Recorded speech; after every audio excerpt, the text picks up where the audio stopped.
It's a bright morning, and therefore good morning to you all. Excuse me. By the way, a couple of days ago, I think Thursday or so, I was caught in the fracas of tear gassing traders in Nairobi. I ate so much tear gas that up to today I'm still affected. I got thinking, and I want to share with you Kenyans. That day, Marigiti traders were protesting against reallocation. Ostensibly, it is done to make Nairobi better, to give the hawkers and the market people a better place, but somewhere on Kangundo Road. Whether that's the right thing or not is not the subject of my discussion today. I've seen Gachagua weighing in and saying, look, we had a contract with the people of Nairobi. We made a promise, and he was addressing Sakaja, that we will deal fairly with the people. We shall never implement things that will hurt the people, even if it is in their interest. That's beside the point. The point is, the traders were voicing their concerns through demonstrations. Now, this morning, I share my concerns with you, fellow Kenyans, that the country seems to be on a wrong trajectory. If it is not the Marigiti traders demonstrating, it is university students rioting because of the new funding model. Then you ask yourself, what is this about funding universities? Apart from the fact that it doesn't make no sense, we seem to be running away from simple solutions and creating trouble for ourselves.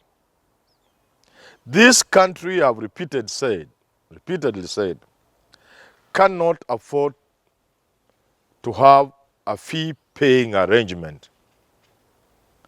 Looking at the socioeconomic status of this country today, if we charge fees, however minimal, at university level, only the children of the rich and the thieves will access education.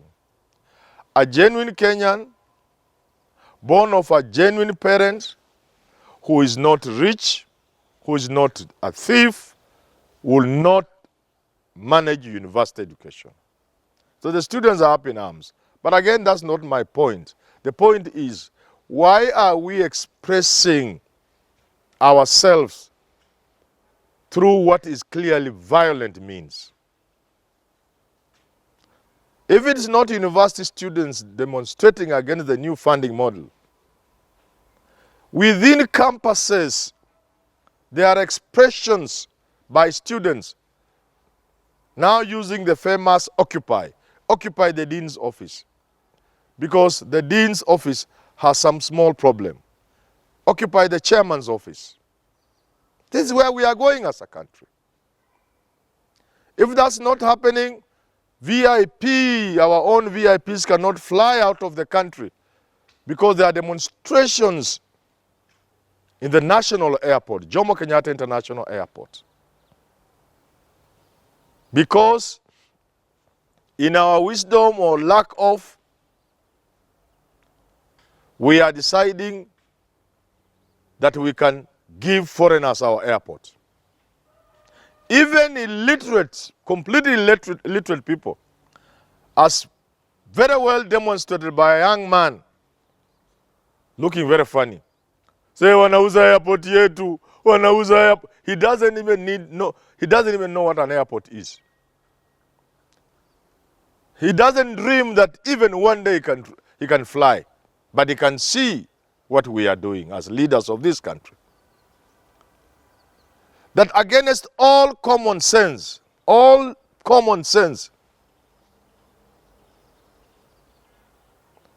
we are prepared to sell our country. The Magufuli clip is doing rounds in this country because of this Adan deal. Magufuli, in that clip, is talking about a contract he's supposed to sign, the Tanzanian government is supposed to sign. And he says some of the things that are contained in that contract. Anasema kichaa peke yake ndio anaweza kuweka kidole pale. I address leaders of this country. This country is not about you or your stomach. This country is about you, your children, and their children.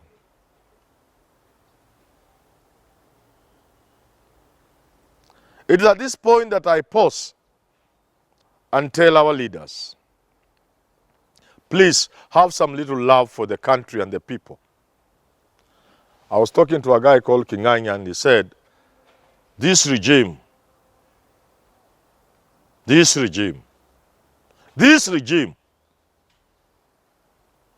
doesn't care about this country at all. Doesn't have any love for country, love for the people of this country. I asked him why. He said, even with all his excesses, Daniel Arap Moi showed some love and care for the country. That there are things he did, and you can surely see he was doing them because of love for the country. And you can name them. Even with all his badness, if you want to call it, I'm looking for a word, I don't see it because I'm annoyed a bit. Jomo Kenyatta, there are things he did that can only be described as being done by a person who has some sense of love for country. Dito Mwai Kibaki, Uhuru Kenyatta, we are urging this regime to spare some moment for the people of this country. Nobody is asking leaders of this country, both in the opposition and in government. Nobody is asking them to love this country because they cannot love this country. Nobody is asking the people in leadership to love the country because they cannot love country. We only ask them to find some small space in their heart to create some small feelings, some small tiny love for the people and country. Because if you surely care about the people and the country, you cannot enter into that Adani business. There is no explanation whatsoever. Somebody is saying because our airports are, the roofs are leaking. That's because of the kind of people you employ. That's because of the kind of leadership that is at KAA. My heart cries out when I remember about 30 or so years ago, when semi-literate Asian boys, villagers in Kisumu, not even in Nairobi, putting the entire country on the index finger and spinning them. The Goldenberg inquiry, or inquiry if you wish, was an indictment on our national pride because it produced a country of people who were so stupid. So much shame fell on us that young Indians, barely adults, just in their 20s, were able to take the whole country into circles in the Goldenberg scandal. That shame is coming back, that in the 21st century, with all these universities, with all the professors in this country, with all the engineers in this country, we cannot handle an airport. We must give it to some Indian. This is national shame, honestly. The leadership of this country, please, we are suffocating under the shame. So what am I saying this morning? The point I'm trying to make this morning is that unless we take care, we are going to lose our country. If it is going to be the mode, the default mode, the normal, whatever you want to call it, that whenever we have some small problem, we go to the streets. The sad happenings in Hillside and the Russia school, where innocent lives were lost in a dormitory fire. reminds us of how careless we are about handling education in this country. But for this morning, I want to point out that even there were demonstrations. So, now we are a country where we can only express anything through demonstrations and riots and violence. But this must have a reason. During the Gen Z demonstrations, I advised the country, I advised Kenyans to be aware that the Gen Z demonstrations actually were a pointer to a revolution. And I cautioned us against slipping through the revolution. The Gen Z revolution was a new way of doing things and looking at things. I warned, and it is now coming to pass, that it was not going to be business as usual. That management of public affairs will be under strict scrutiny. And because those in leadership will fail to listen, the people will force them to listen. And the consequences may be too bad to imagine. I said, even we parents and grandparents, if we think we will manage our homes in the way we managed them 20 years ago, we are lying to ourselves. A school principal thinking he will handle students the way students were handled 20 years ago is engaged in daydreaming. A university vice chancellor continuing to run universities as if he's a god, those days are over. That is a Gen Z revolution for you. And the government of the day had better understand that going forward, the government of the day had better understand that going forward, they will have to do the right things. And they will find leadership so enjoyable. You will find your presidency to be such a good time in your life if you do the right thing. Because when you do the right thing, you have nothing to hide. You delegate. When you appoint cabinet, you appoint men and women with the capacity to work, and you let them work. You enjoy your presidency, and things move. You see citizens are happy. Whenever you move in the streets, because now you are able to move in the streets, you can see faces of happy people. They are struggling, they are not rich, they may not even have taken lunch, but they are just happy people. That's how we are going to run this country in the future.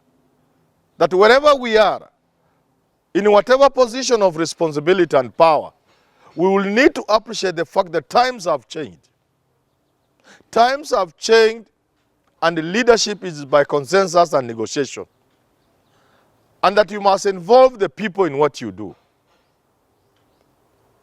If we don't heed this advice, if we don't read times, if we don't read signs of the times, if we don't look at the wall and see the writing on the wall, we are going to have people demonstrating every morning, every lunch time, every afternoon, and every evening. And that is a sure way of losing our country, because anarchy has never taken any country anywhere. My closing remarks is to the leadership of this country. Try and do what is right for your people. Try and show some love and care and concern for the people, for the children of this country, for the future of this country. Avoid the excesses. I've never even once asked people of this country to stop stealing. I've never asked them. The only plea I've made to leaders and to the thieves, because they are our thieves, please, even as you steal from the country, even as you steal from the people, steal in such a way that you leave some for the people. Steal in such a way that 10, 20, 30, 50 years from now, there will be a country on the map of the world called Kenya. Do not steal in such a way. You are doing it in what we used to read in schools, in history, in books. The scorched earth method, where you steal and finish everything. If you enter into a deal,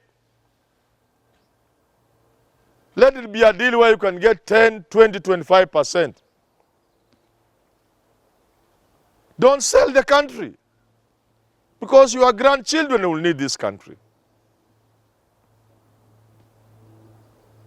I just finished by saying, it cannot be that our way as a people is for people to demonstrate about each and everything. That cannot work for any country. People must sit down and address their issues in a civil manner. But that can only happen if we have a leadership that is willing to listen to the voice of the people. Because after all, the voice of the people is the voice of God.